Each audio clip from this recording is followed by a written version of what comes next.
Hey there guys, Kaden here and welcome back to Total War Warhammer, the Beastmen's Eye for an Eye mini-campaign. We rejoin old Khazrak back where we left him off, though he's not on screen. Why? Well, I, in between sessions, was looking at the Black Pit thinking, you know what? If there's ever any two factions that I'd most want to plunder, it would be dwarfs and orcs. Dwarfs because they have an ungodly amount of treasures that they absolutely do nothing with, but hoard with a ferocity that is unmatched by any other race in all of the old world. And orcs because they've stolen all that from the dwarfs, and now they keep it, probably tossed aside because they think it's junk, since it doesn't A, chop something, B, shoot something, or C, look very pretty on the upholstery. And the Black Pit itself is a nexus of orc power in the area. Probably won't be able to take it for quite a while until we get a few armies, especially with this what appears to be a wyvern flying about it. But something to consider when we're a little bit strapped for cash and high on manpower. Looking at their garrison shows that they have, what, at least that's like 7 troops, so like at least 18 troops there. Which that in itself, plus an army, is pretty frightening. Anyways, where is old Khazrak? There he is, hanging out on the desecrated ruins of El Degson, and looking to move his unholy herd to Sunderberg. Of course, Dar is back alive and doing his thing, which is generally just getting wounded, doing anything that I tell him to. And I think he's going to provide a screening force and then perhaps link up. We don't have any room in our army for him right now, but I'm thinking I might get rid of this guy. Actually, we're going to do it right now, just in case we want to get our mage into the battle line so we can actually use his battle magic, which we haven't gotten the chance to yet. We're in the green for income, and I'm feeling pretty good about this, so let's go into turn 28. Oh, there it is. So the quest for Scourge. The curses of men are many. They think to purge the force of the Warherds. Todbringer sends out his armies from Middenheim to rid the Drakwald of gores. They have slain Breakin, while the chieftains vie for petty power. However, should the Cloven Ones flock to one banner, Middenheim stands high on the Ulricsburg plateau, making a brute force attack futile. No, to make Boris Todbringer pay, more cunning approach is needed if the children of chaos are to raze his city to ash and ruin. Khazrak knows that the Elector-Count of Middenheim is an honorable fool. While he sees his people burning, Boris will surely come to their rescue, luring him away from the Ulricsburg. Such acts will also cause panic and fear in the Empire's subjects and quicken Beastmen hearts. Let the carnage begin under Khazrak's command, so it is his name called as the blood starts to flow. Raid the following region: Borkel. Borkel? Or sorry, Bokel.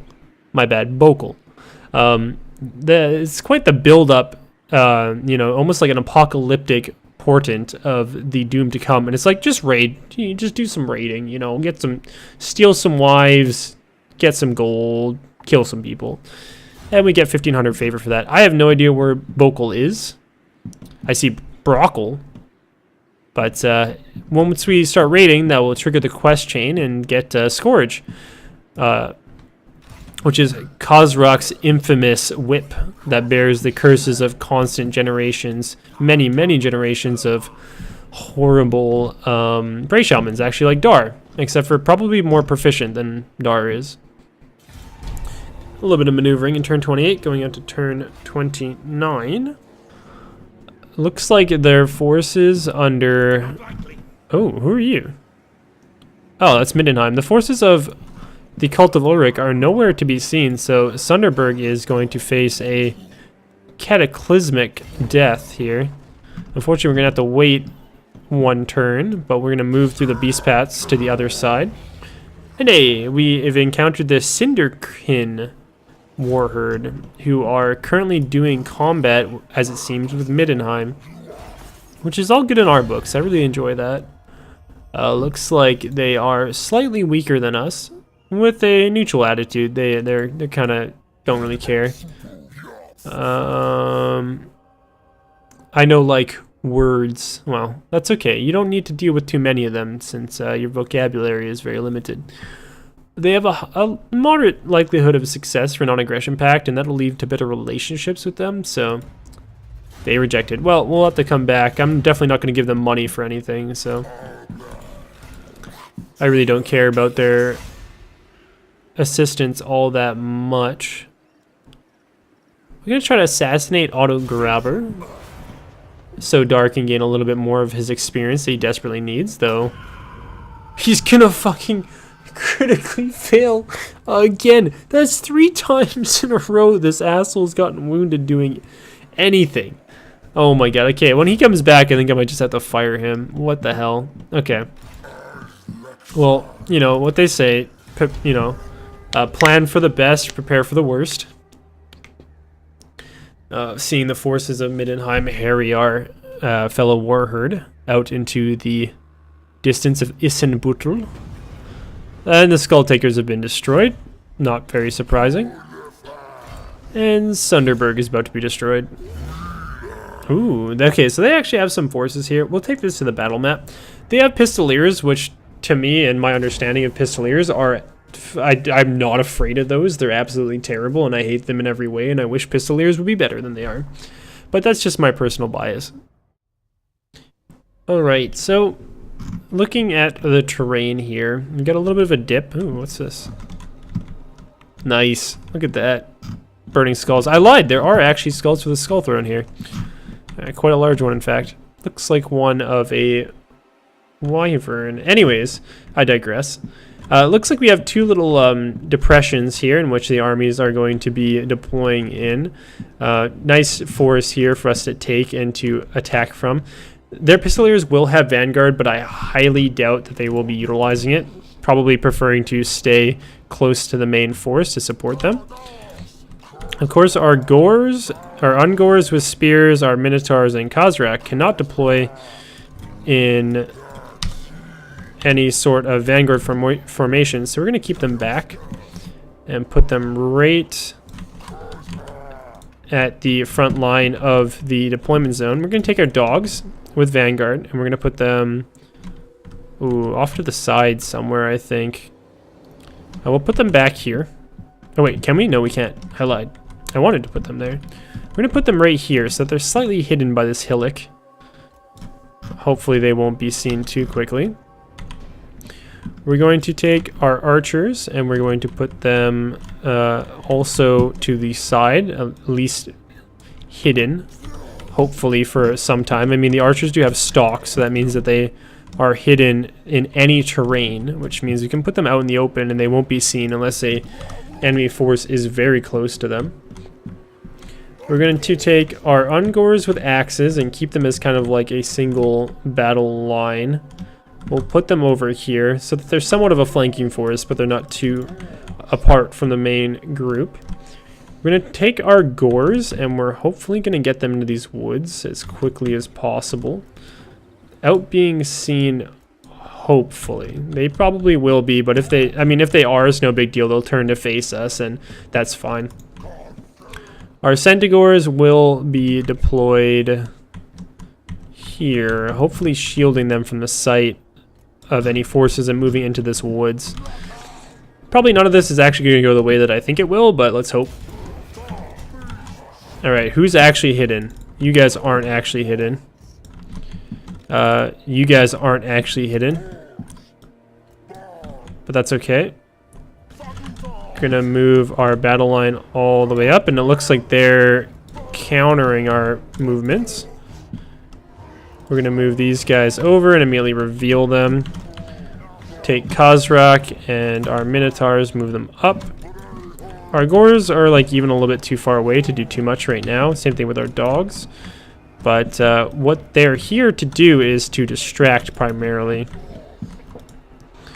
And now we'll move our archers up while they're still hidden, which is really cool that they can move while hidden. Just sneak them up and around. Now their Pistoliers are darting back and forth, trying to figure out where their best can be deployed. And again, spoiler alert, Pistoliers aren't best deployed anywhere. No, I'm honestly just salty because I can't figure out how to utilize them properly. I feel that if I actually knew how they worked that I would do really well with them, but in what I've played of them, I just always find that they underperform to what I feel like they should be doing. Like, they are meant as harassment forces, like they're fast cavalry, so they should be able to harass archers, right? But whenever I fire at archers, their pistols just don't do enough damage to actually dent archers, I've found. And then if you send them into melee against the archers, you know, common sense would say that you'd probably be able to take those archers down really quickly. But I found that even in melee, the pistoliers are really, really bad. Like, they just don't do what you need them to. They just end up dying to the archers. Alright, let's move these guys up there, and move these guys here. Gonna take our dogs and we're gonna attack into their retreating forces. We didn't get our archers in as quick as I'd want to, but we're gonna get them to take down those. And our Centaurs are going to go do work on the Pistoliers, and they're going to die hilariously. And look at this. Yeah, like the Pistoliers just got attacked by my archers here, and look at, they're already at like a third strength of what they started out as. That's ridiculous. Like, I'm not saying Pistoliers really need a buff. It's just, I don't know, at the moment they feel like they don't really do anything well. And that's really, really sad for a unit that on the tabletop actually very frequently has the potential to change the whole course of battle. Alright, boys. Get in there. Oh, yeah. Yeah, the Minotaurs, though, I love them. Holy shit, do I ever love them. More than any other troll-type unit that is available in the game. Minotaurs are just so good. My primary concern, though, and I think this is something that's going to happen very soon. Where are my dogs? Is that I think Beastmen are going to get a nerf, or at least like a pretty big balance patch. Because in my opinion, as they are right now, they're a little bit too strong. And I mean, that is the case with any new faction. It always seems like it's a little bit off balance. And, oh, bish bash bosh, we won. Simple as that, my friends. I really, really do enjoy playing the Beastmen. As long as you can keep up with where all of your units are and what they're doing, I think that the potential to flank and take people from just really unawares is huge. And I really cringe at the thought of trying to fight them as Empire, especially if you're trying to do Empire as an aggressive tactic. If you're playing Empire and if you're playing against the Beastmen, I would almost just say you should play defensively or move as one solid group where you have the ability to keep your flanks really secure.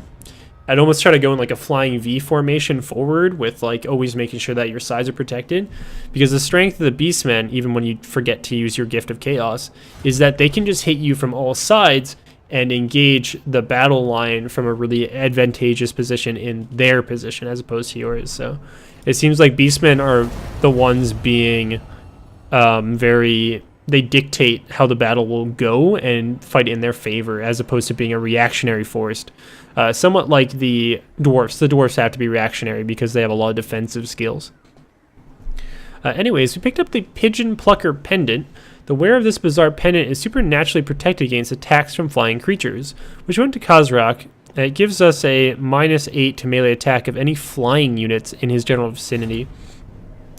And I guess that's another weakness of the Beastmen roster, is that they have no flying units, which is somewhat of a challenge. Oh, you know what I was doing? Right there, I was looking for a Dar. I was like, you know what? I could use my Bray Shaman right now. I could probably use him to move around a little bit, scout out, attack something. But you know what? No, you know, he's fucking wounded. Again.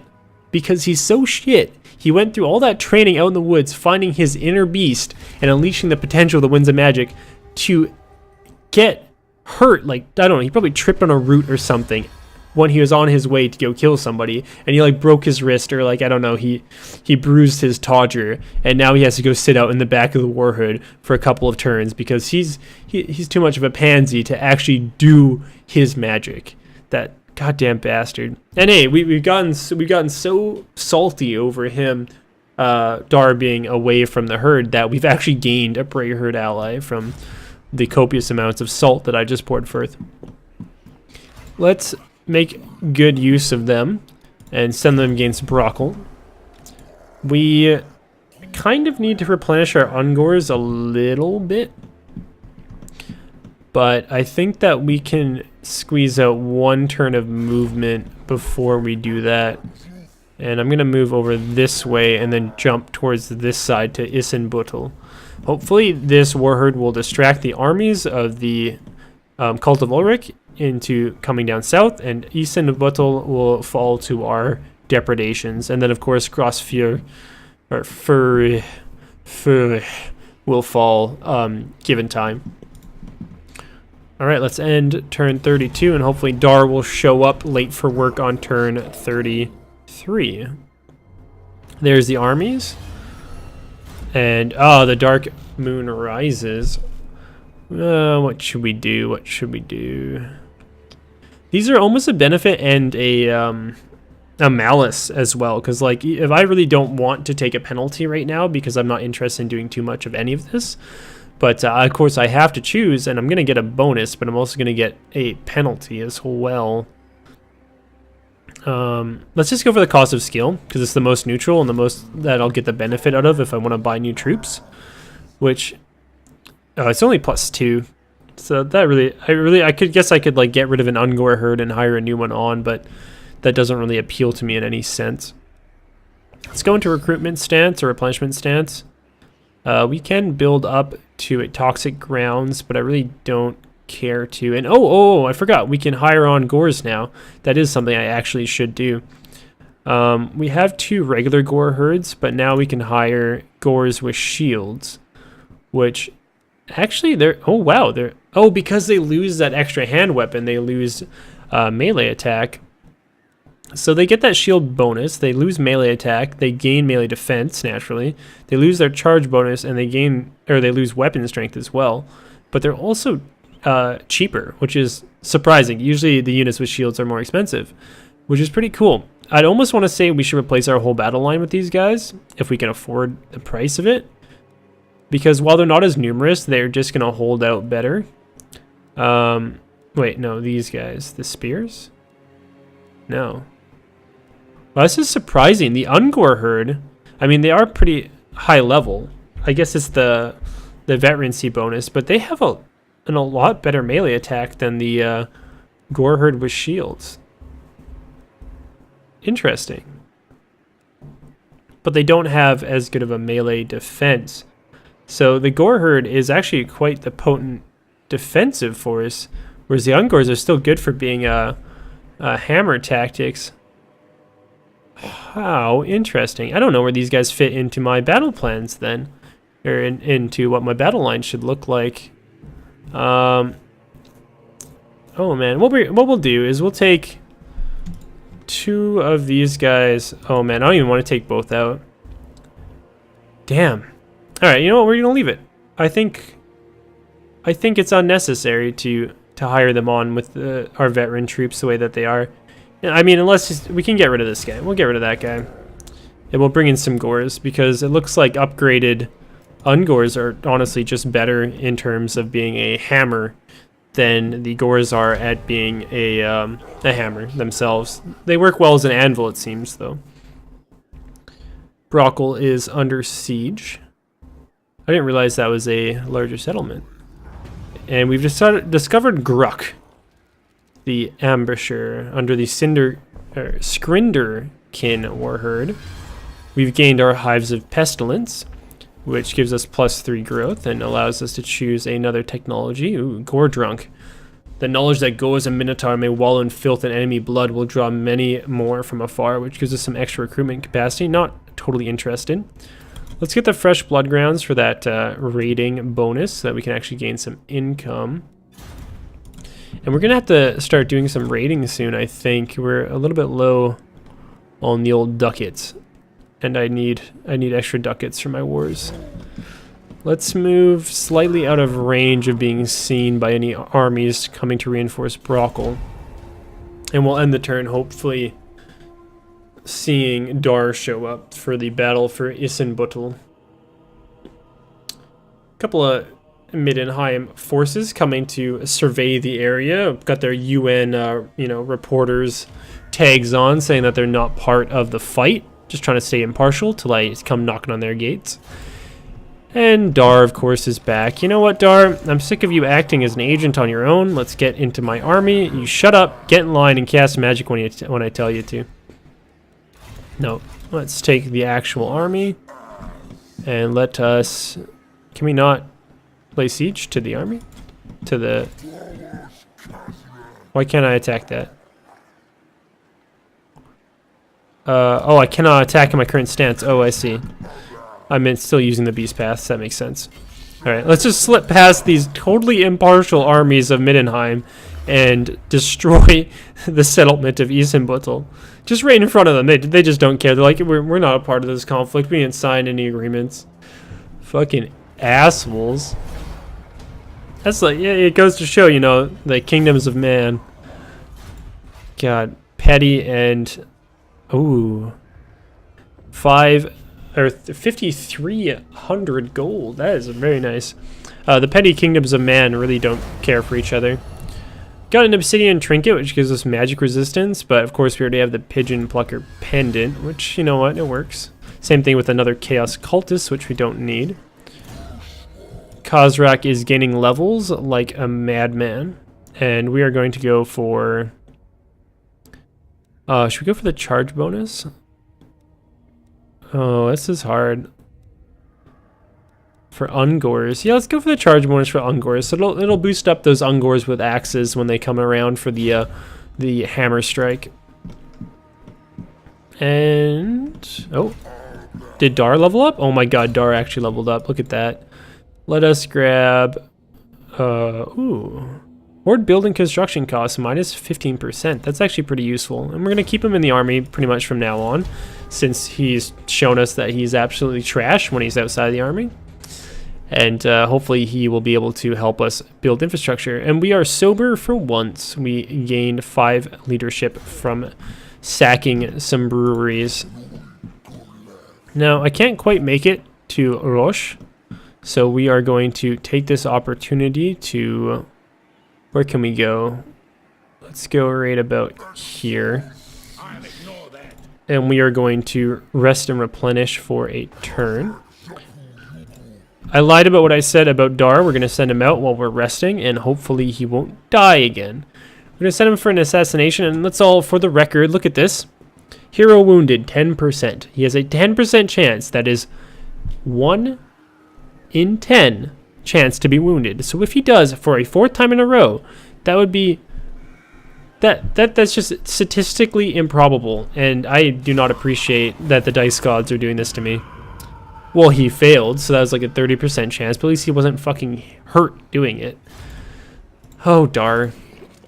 You are hilariously shit, and I hate you, but you're all that I've got right now. Until I build, until I get better Bray Shamans, which I will. And when that day comes, Dar, you are hitting the bench. And our Warherd army has crushed their forces, and they've lost their target. Now they're wandering through the fields of the Cult of Ulric's lands, thinking about flowers and fornication and, whatever else beastmen do when they're not killing people and multiplying like rabbits. Let's go... Oh, we can raise up our settlement again. Can we build anything? Oh, we need 6 for the ritual mound, which gives us those extra base shamans I was talking about. Or we can go for the fire pits and get another reinforcement group of minotaurs, which I'm pretty keen on. Elsewise, we can wait for 6 and get the mound of blades, which gives us armor and melee attack for all units, which is pretty good. Or even go to the pile of flesh, which gives us that upkeep reduction that we desperately need. That's a hard one. I imagine we're going to gain extra slots as our growth goes up, but I don't know where that comes from. Unless it's okay, I think we need to build a chain and then it opens up the other ones. So let's throw down, or at least try to go for... Honestly, let's go for this, the upkeep. The pile of flesh, more than mere dedications to the Plague Lord, piles of putrid rotten flesh are points from whence chaos flows. It's something good to get early on. Like I always say, it's an infrastructure tech. So it's nice to get before you are too far in the campaign. Let's bring Dar back to the army and let us assault Roche. Not Vernon Roche, because he's a cool dude, but Roche, the little hamlet on the countryside of the Cult of Ulric, which really nicely spelled out there in the little runic language. This force is going to be something that is for the first time an actual match to ours. They have a couple of Empire Knights, which will be difficult to deal with, a large group of swordsmen, a good chunk of spearmen, and lots of crossbowmen.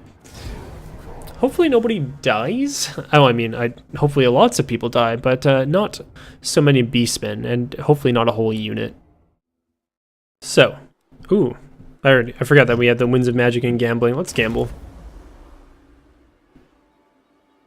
Nice, lost 5. Okay, that's a great way to start our deployment. We have a couple of options here on this rugged hilly landscape. They are receiving reinforcements, and they're probably going to be receiving them from this side here somewhere. That means that their main force of what is essentially knights, a swordsman unit, and a pistoliers unit is going to be stuck somewhere here, most likely over or wherever they are going to be deployed. The option we have is that we deploy kind of prepared for them to bring the reinforcements in and fight them all at once, or we deploy in a way that allows for these gores to catch up to the group after we've struck a hard blow against them. And actually we should put them in the center because I'm not quite sure where the reinforcements are coming from. And that leaves, of course, the other forces that we have that can vanguard, striking a sort of a lightning blow against the unreinforced army that already exists here, trying to kill them as quickly as possible so that when the reinforcements come, we can regroup and fight a foe that isn't so strong. This has backfired on me before, and I really hope that it doesn't again, but, you know, this is one of those times that you kind of just hope for the best. So this whole group here is our group that is going to be the reinforcements for ours. Of course, Dar is here. He did show up. He put on his best waistcoat and his nice pimp and bling of Chaos Undivided there. Look at that guy. You think he wasn't... Wait, I turned him around. I didn't even know how I did that. You think he wouldn't be so shit with how good he looks, but he is. And he's going to be casting magic for us in this game. Now, I think, honestly... Oh, it's hard to say. Because they might be on this side, they might be on that side. So we're going to deploy in Vanguard forward. And we're going to, of course, take a spearhead unit of the Gores with axes.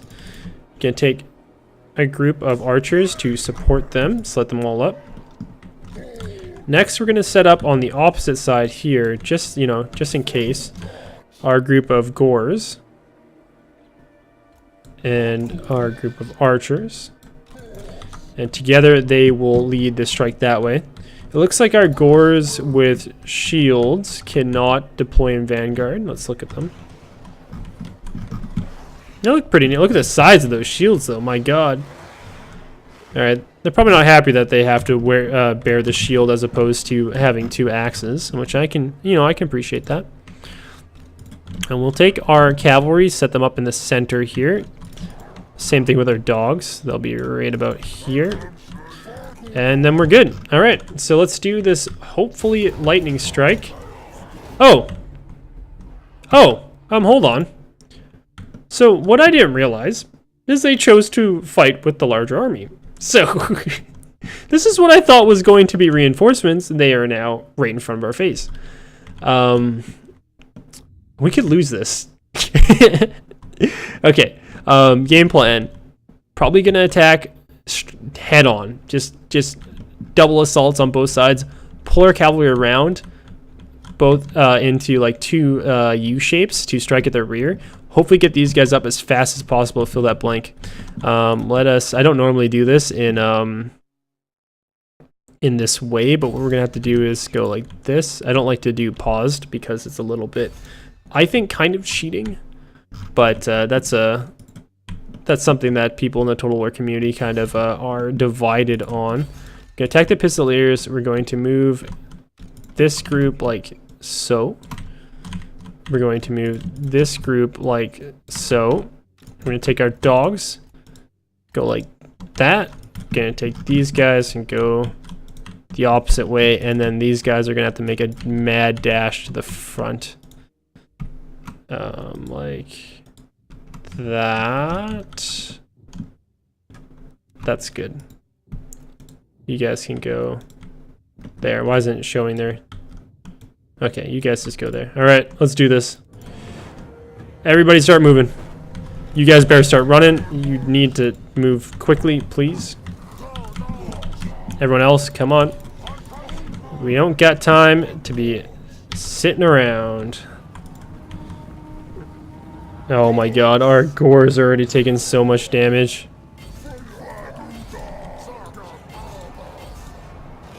Okay, they've taken a charge already, which hopefully they should be able to deal with. Now that I say, you know, I always say the pistolers are shit, they're gonna do so much work against my troops. Alright, boys, come on, come on, come on. Okay, dogs, I need you, like, to get in there quickly. Centaurs, I just need you to fight, please. And you guys are going for that epic flank, aren't you? Gonna try to kill their leader as fast as possible. Let's go for the rear flank, try to help out our gores because they're crumbling pretty quickly. Come on, doggos. Get in there, boys. Okay, this is all sorts of clusterfuck. Alright, we need you guys to fire like that. Get in there, boys. Get in there. Okay, you guys are doing well. You guys are taking a lot of damage. Okay, you guys go for them. Alright, it's not doing too bad, I don't think. Where's our Bestigor or Centaurs? You guys are fighting over there. I need you guys to pull back and do a flank attack on them. Attack there. Are you guys free of your target yet? Not quite, but that's okay. We'll send some skirmishers after them. Get involved, gentlemen. You got some magic, don't you? Let's buff those guys. Gonna throw down a debuff on the swordsman. And who needs damage resistance right now? Holy shit. This unit's actually gonna go completely destroyed, aren't you? Throw it down on the dogs. Alright, we're doing some work with the Minotaurs. We need Khazrak to get involved. Lord is, of course, under attack. Take you guys, and we need to get something of a flank on them. Can you guys attack there? I think we honestly are about to lose this unit, which is craziness. Alright, who's still at the back here? What are you guys doing? Get up there. Okay, we have the flank prepared. Collapse on them, gentlemen. Minotaurs are doing reasonably well. Catch those pistoliers out, come on. No, they're not. Okay, their lord is taking a lot of damage. And yeah, we're gonna lose that Warherd with only 4. That's insane. Okay, pull back. Let's reposition you guys forward. What are you up to? You have a damage dealing spell, don't you? Cast it on them if you would. Okay, everyone's pretty much done their job, surprisingly. You guys need to chase down some pistoliers that the Minotaurs are hilariously chasing for days. You guys need to stop attacking that unit. If you would. Okay, let's get you guys not involved in that anymore, and let's get Khazrak to go kill their leader. Centaurs, you need to actually kill what's attacking you if you could. I know it's my my orders that are actually getting you guys involved, but I need you guys to act on some initiative here. Get those spears there, and oh man, he just took a huge hit. Oh, it's my, oh, I know who it is. It's you. Okay, you are probably gonna get killed if you stay there. Throw up that damage resistance. Alright, go get him, Khazrak. Hey, this is running. Holy shit. Okay, that was a misjudgment on my part. Wow. What it the dogs! Oh my god, the dogs. I totally forgot about you guys. Where are the other dogs? Oh, they were just hanging out there. My god. Okay, that was we took a heavy blow there. Surprisingly, we didn't actually rout any troops or lose them. This unit's probably going to be destroyed because it's so small, but wow. Okay, that's whew, what a way to cap it off. Just we only lost 660 troops there. We killed a good chunk. The major killers, of course, being the Minotaur and the Centaurs, which makes sense, but damn, their Empire Cavalry got 99 troops. My god. Whew, whew, that was close. Did we lose anything?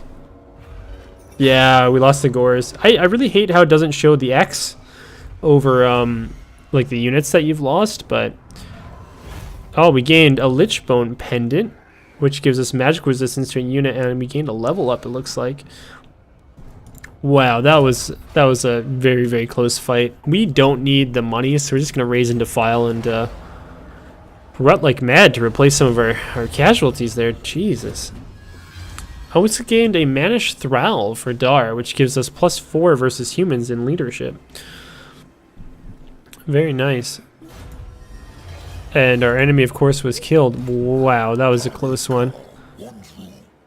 Alright, we can't higher up in this stance. Oh, we almost lost it all. That would have been terrible. Look at this. Slug Skin. The ruinous powers grant many gifts to their obedient servants. Mutant disfigurements of flesh and might. Gain a +6% bonus to weapon strength, which we could use to the whole army. And yeah, geez, after that fight, we need to lick some wounds, because that almost, like, we are almost engaged in a position that wasn't good for us. Anyways, I'm gonna wrap it up there, guys. Thank you for watching. That was a close fight. You know, my ability to mystically pause the battle and alter the flow of time to issue commands to our troops really helped out there. But at the end of the day, I think it was honestly those Gores that held on to basically the last man, which really kept that line held there. But that was such a chaotic fight. There was troops going every which direction that honestly it was hard to keep a handle on. Yeah, leave a like or dislike as you see fit, guys. Leave a comment if you want to, chat me up or have anything to say, and subscribe if you'd like to see more of my content. Of course, you can always follow me on Twitter if you want to have some channel updates and just, again, chat me up and talk about tabletop or how I got pissed off at a customer today at my shitty retail job and, all that jazz, It's personal and professional Twitter because I can't keep the two separate. And yeah, I will catch you guys in the next one. Thank you for watching.